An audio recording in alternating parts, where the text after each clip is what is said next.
8 जून 2024 को मध्य प्रदेश के इंदौर स्टेशन पर नग्नमल्ली एक्सप्रेस अपने सभी यात्रियों को लेकर पहुंच जाती है। सभी यात्री उतर जाते हैं और ट्रेन रेलवे के यार्ड में चली जाती है। वहां पर 3 कर्मचारियों को इसकी सफाई के लिए लगाया जाता है। उनमें से एक कर्मचारी बोगी के अंदर जाकर देखता है कि एक सीट के नीचे एक कैरी बैग पड़ा हुआ है।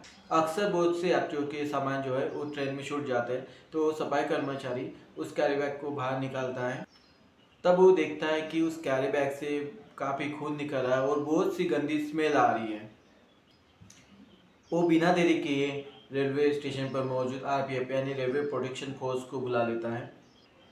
उस कैरी बैग को तुरंत ही खोला जाता है और जैसे ही उसको खोला जाता है तो वहाँ पे खड़े सभी की सांसें थम जाती है, क्योंकि कैरी बैग के अंदर जो है एक डेड बॉडी मौजूद थी। कि उस कैरी बैग में एक डेड बॉडी थी और इस डेड बॉडी के ना तो सर था, ना ही हाथ थे, ना ही पैर थे, और बाकी का जो हिस्सा है उसको टुकड़ों में काट कर डाला गया था।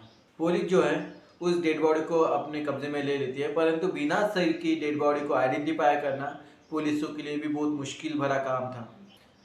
आप यकीन कीजिएगा, इस कहानी को पूरा देखने के बाद अगर पुलिस अगर चाहे तो कातिल को पाताल से भी ढूंढ कर वापस लाती है।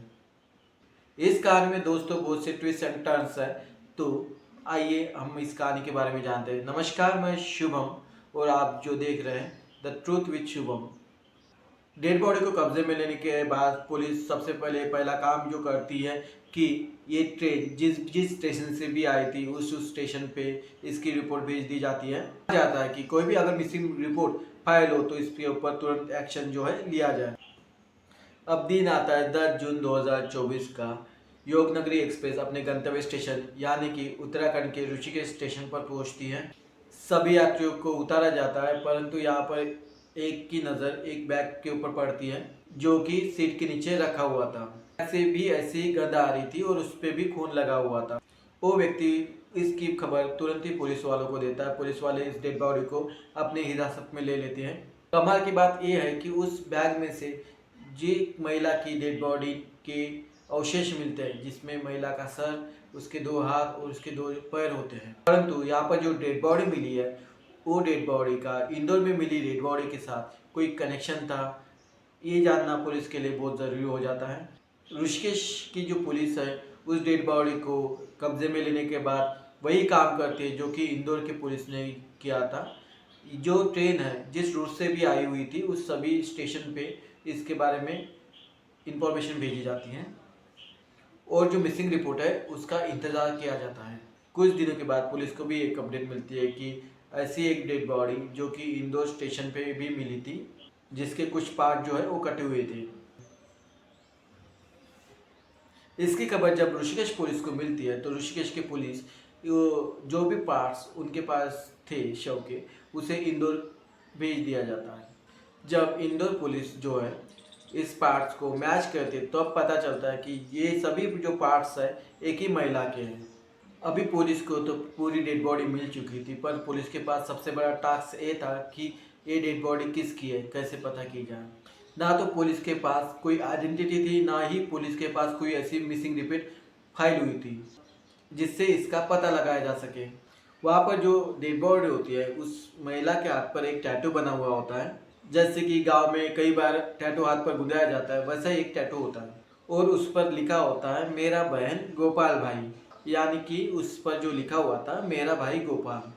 तब पुलिस से पता करती है ये जो लोकल टैटू है ये किस गांव में या किस जगह पे लिखवाने का रिवाज है। यहाँ पर ही पुलिस को ये मालूम होता है कि मध्य प्रदेश और गुजरात के बॉर्डर में ऐसे कुछ गांव है जहाँ पर अपने भाई का नाम हाथ में लिखाना महिला को ज़रूरी होता है।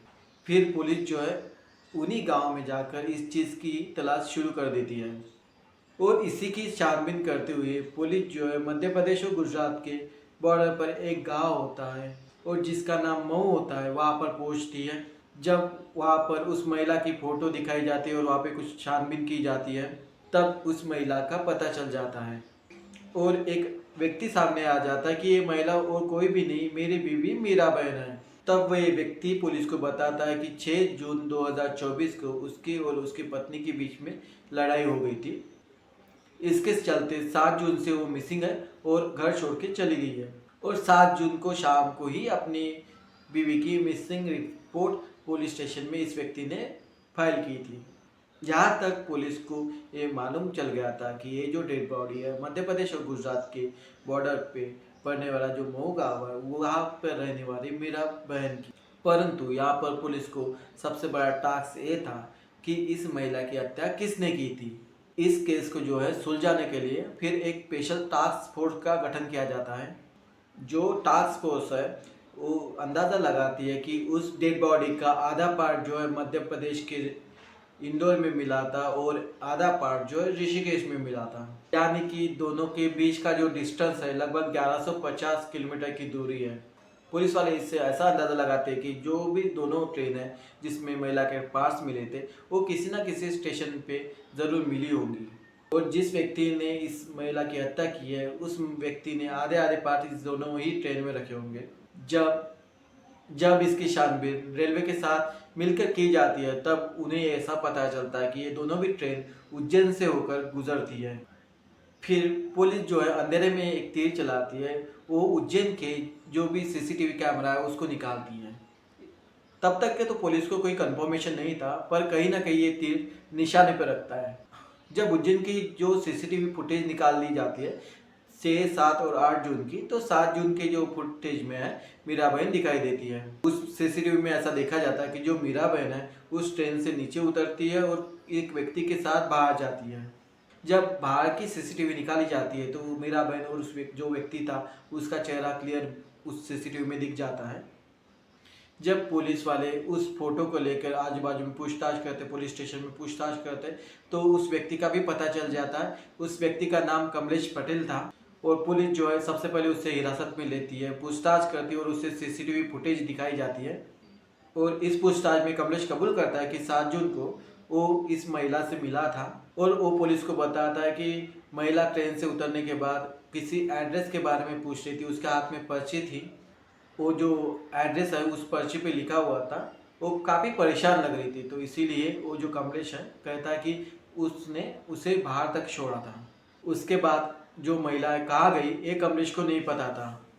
तो कमलेश की इन्हीं बातों पर पुलिस वालों को यकीन हो जाता है, क्योंकि जो कमलेश है उसने वही चीज़ें बताई थी जो कि सीसीटीवी कैमरे में दिखाई दे रही थी। इसीलिए पुलिस जो है कमलेश को छोड़ देती है, परंतु कहीं ना कहीं थोड़ा सा भी डाउट कमलेश के ऊपर भी था। इसीलिए पुलिस जो है कमलेश के घर पहुंच जाती है पूछताछ करने के लिए। वहाँ पर जो है पुलिस को कमलेश की बीवी मिलती है।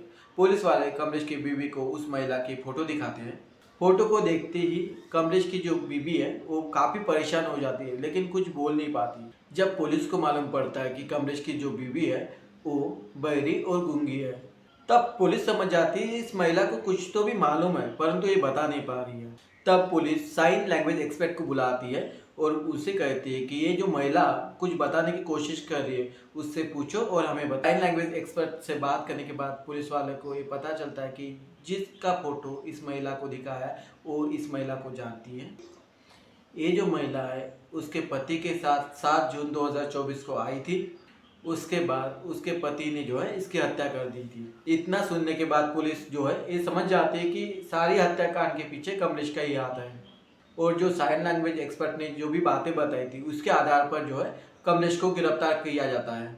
कमलेश से जब पुलिस वाले सख्ती से पूछताछ करते हैं तब कमलेश ये कबूल कर लेता है कि मीरा बहन की हत्या है ये कमलेश पटेल यानी कि मैंने ही की थी। यहाँ पर एक सवाल था, ना ही वो मीरा बहन को जानता था, ना ही उससे कोई इसका रिश्ता था, फिर उसने इसकी हत्या क्यों की थी। इस पर कमलेश जो है पुलिस वाले को बताता है कि 7 जून 2024 को किसी काम से वो रेलवे स्टेशन पे गया था। तब उसने वहाँ पर उस महिला को देखा था जो कि मीरा बहन है। वो किसी एड्रेस के बारे में पूछ रही थी और काफ़ी परेशान लग रही थी। इसी बात से कमलेश जो है वो भाग गया था कि यहाँ पर इस महिला का कोई नहीं है। तब वो उसके पास जाता है और उससे कहता है कि तुम्हें इस एड्रेस पे पहुँचा दूंगा, चलो मेरे साथ चलो। इस कारण से वो स्टेशन के बाहर जाता हुआ दिखाई देता है मीरा बहन के साथ, परंतु उसने उसे उस एड्रेस पे नहीं उसके घर लेके गया था। पहले उसने उसे खाना खाने के लिए आमंत्रित किया कि वो काफ़ी दूर से आई थी और उसी खाने में उसने नींद की गोलियां मिला रखी थी। जब वो महिला बेशुद्ध हो जाती है तो कमलेश पटेल उस महिला के साथ दुष्कर्म करने की कोशिश करता है। इसी दौरान वो महिला जो है उठ जाती है, इसका विरोध करती है, जोर जोर से चिल्लाती है। इसी दौरान कमलेश पटेल की बीवी भी आवाज आ जाती है। उसकी जो बीवी है गूंगी और बहरी थी, तो इसके कारण बहुत कुछ कर नहीं पा रही थी, क्योंकि जो मीरा बहन है बहुत जोर जोर से चिल्ला रही थी, तो ही उसी के कारण जो कमलेश है उसके गला दबा कर हत्या कर देता है। उसके बाद जो है अपनी पत्नी के सामने ही वो मीरा बहन के शव के टुकड़े करता है, हाथ पैर सर को अलग पन्नी में डालता है और बाकी धड़ को अलग पन्नी में डालता है। उसे लग रहा था कि उसकी बीवी जो है गूंगी बहरी है, किसी को कुछ बता नहीं पाएगी। इसी के चलते वो उज्जैन के रेलवे स्टेशन पे जाता है और वहाँ पे खड़ी 2 ट्रेनों में ये बैग अलग अलग रख देता है। ये दोनों भी ट्रेन है, उसमें से एक जो ट्रेन है इंदौर जाती है और दूसरी जो ट्रेन है वे उत्तराखंड के ऋषिकेश में जाती है। वहाँ से ये कहानी शुरू हुई थी। ये सभी कबूलनामा कमलेश पटेल ने किया और उसके बेबी के बयान के अनुसार उसके ऊपर एफआईआर दर्ज किया गया है और आगे जाकर उसे सजा भी मिलना तय है। इस कहानी से एक दोस्तों सीख मिलने को मिलती है आप में कि किसी भी अनजान व्यक्ति पे ऐसे ही आसानी से भरोसा ना किया जा सकता, ना कीजिए। धन्यवाद।